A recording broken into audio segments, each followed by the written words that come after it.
Operation Barbarossa, the great betrayal of the non-aggression pact between the Soviet Union and Nazi Germany. The invasion launches with a series of lightning-fast raids, spearheaded by German panzers and fighter bombers. The infamous Stuka dive bombers rain death down on Soviet defenders with near impunity, as German fighters clear the skies of any Soviet aircraft that managed to mount a defense. Incredibly, despite ample warnings of Germany's pending aggression, Stalin has refused to believe Hitler would violate the non-aggression pact between the two nations. Thus, Soviet defenders are largely unprepared for the overwhelming incursion by the German army. To make matters worse, German commandos have launched raids behind enemy lines, severing most lines of communication.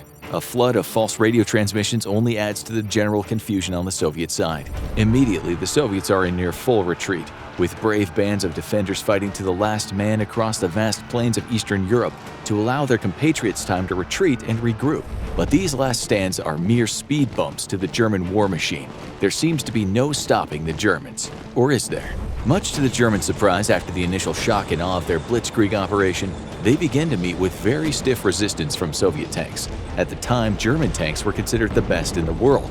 German engineering could not be matched by any other nation on the planet. But the Soviets had been quietly fielding new tank models over the years, and while most of their tank forces are inadequate against German panzers, these two new additions shock German tank commanders to the core. If they survive their encounter, that is. In June 1941, the Germans run straight into the Soviet T-34 and the KV-1. These state-of-the-art Soviet tanks are low in numbers, only 1,500 of them exist at the moment, and they've been concentrated into 5 of the Red Army's 29 mechanized corps. However, their lack of numbers are more than made up for by their sheer fortitude. As the two tank armies clash, German tank commanders are horrified to see their rounds having little effect on the larger Soviet tanks. Infantry deployed in support of their tanks are having even less success. Their anti-tank munitions barely dent the thick Soviet armor. German leadership is shocked to its core. They expected to go up against nearly obsolete T-26s and BTs. These light tanks are outmatched by modern German armor and made up the bulk of the Soviet tank numbers. The last thing German commanders expected to run into was a tank that wasn't just a match but was actually better than its German counterparts. By the second day of the invasion, the T-34s and KV-1s are making an impact on the battlefield. As one German battle report read, half a dozen anti-tank guns fire shells at a T-34, which sound like a drum roll, but he drives staunchly through our line like an impregnable prehistoric monster.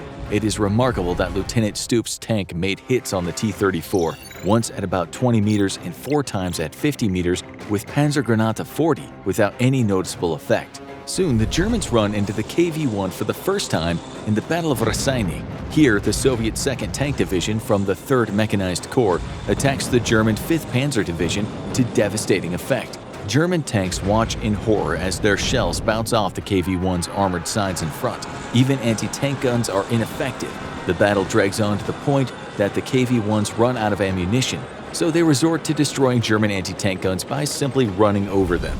All across the front, KV-1s are providing points of resistance upon which the German assault is breaking, eventually being overwhelmed only because they run out of ammunition.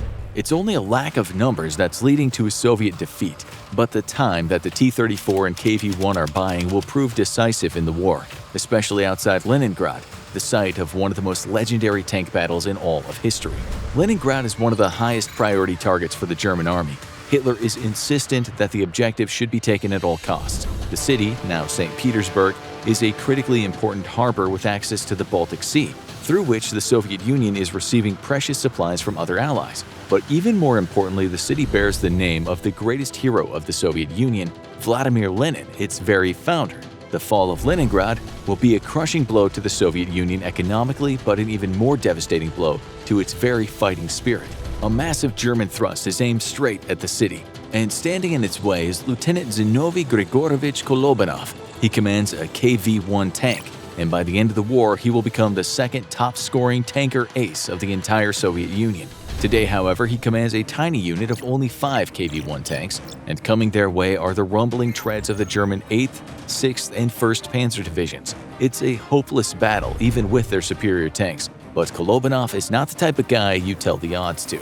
He's carefully scouted the surrounding terrain and knows the exact route the Germans must take to enter the city. The invaders will attack from 3 different directions, but all 3 attacks must eventually converge through a single choke point. a road that passes through a thick swamp. On the end of that road, Kolovanov has positioned his 5 tanks, all of them carefully hidden with thick brush and under strict orders not to fire unless commanded to. He doesn't wish for the enemy to know how many tanks await them even after they make contact. Thus, he will engage the Germans 1 tank at a time, with the rest holding their fire and remaining hidden. Not only does the road offer a narrow choke point to funnel enemy forces, but the swamp around the road is all but impassable for the German panzers. The panzers have much narrower tracks than the KV-1, which is heavier by a number of tons, but thanks to its wide tracks spreads out its weight over a much larger area. This means that it exerts far less surface pressure per square inch than the narrow-tracked German panzers. And this is the reason Kolovanov's tanks don't sit in the mud the way the Germans would if they leave the safety of the road. Kolovanov has his tanks equipped with twice the normal load of ammunition. This places them in serious risk of cook-offs if the tanks take a direct hit. But it's a necessary risk given how few KV-1s and how many German Panzer IIs and Panzer IIIs are currently approaching. Besides, German tanks were still having great difficulty penetrating the thick sloping armor of the KV-1. With a low rumble, the first German tank approaches the hidden kill zone. For the invaders, the way seems perfectly clear. The German tank commanders know it's very dangerous to stray off the road and into the swamp. A stuck tank is a dead tank, and they can't even fathom that 5 of the much larger, heavier KV-1s are currently doing just that, lying in wait. As the lead tank hits an invisible pre-designated target point, Kolovanov orders his gunner to fire. Andrei Yusov squeezes the firing trigger with a loud clang and a dull roar. An armor-penetrating round screams toward the German tank at several thousand feet per second. Kolovanov planned to be the first tank to engage the enemy, with his subordinates being ordered to follow suit one at a time if he should be taken out of the fight. The round is a direct hit, punching through the Panzer's armor and killing the crew inside. The tank slowly rolls to a stop as smoke curls out of the sealed hatch. The rest of the Germans assume the lead tank has hit an anti-tank mine and continue pressing forward. This is not unexpected. The lead tank in a formation is typically thought of as a sacrificial lamb. The column slows to a stop, and Kolovanov orders his gunners to hold. The tank directly behind the lead tank moves up and begins to push the inoperable tank out of the way so the rest of the unit can continue forward. If there had been any survivors, they would have escaped the burning wreck by now. With the column at a stop, Kolovanov acts. He has a clear line of sight across nearly the entire length of the German formation. As the second tank starts to clear the destroyed tank, Kolovanov fires, destroying it in one hit. Now the Germans are hopelessly blocked off from advancing further, but they have also now realized they haven't strayed into a minefield. They're under attack. Tank turrets begin to swivel, searching for targets. The Germans can't see Kolovanov's position and instead begin firing wildly into the swamp. Kolovanov, however, can see exactly what he's aiming at. He orders his gunner to target the rearmost tank, and with a squeeze of the firing trigger, another armor-penetrating round screams out of the barrel and smashes into the Panzer, killing it and its crew instantly. The tank sputters and dies. Germans are now trapped with no way to retreat or advance. Kolovanov gets to work. His shots are careful and measured, each one a direct hit. The Germans are in disarray. Is it one tank or 20? And where's the firing coming from? In desperation, Panzers plunge into the thick, muddy swamp and instantly become bogged down as the thin tracks sink into the ground. This makes them sitting ducks for Kolovanov, who continues his gruesome and lethal work with calm composure. 1 Panzer down, then 4, then 10. The Germans still have no clue where the rounds are coming from. Then it happens. The loader screams out, "Empty!" Kolovanov's tank has run out of ammunition, destroying an incredible 22 tanks and 2 towed artillery pieces. But he's prepared for this too, and he now orders the second tank in his unit to open fire. The response is instant, a dull roar, and another dead German Panzer. The KV-1s work like snipers, but eventually the Germans pinpoint the location of the second KV-1. A volley of rounds smashes into the Soviet tank to absolutely no effect.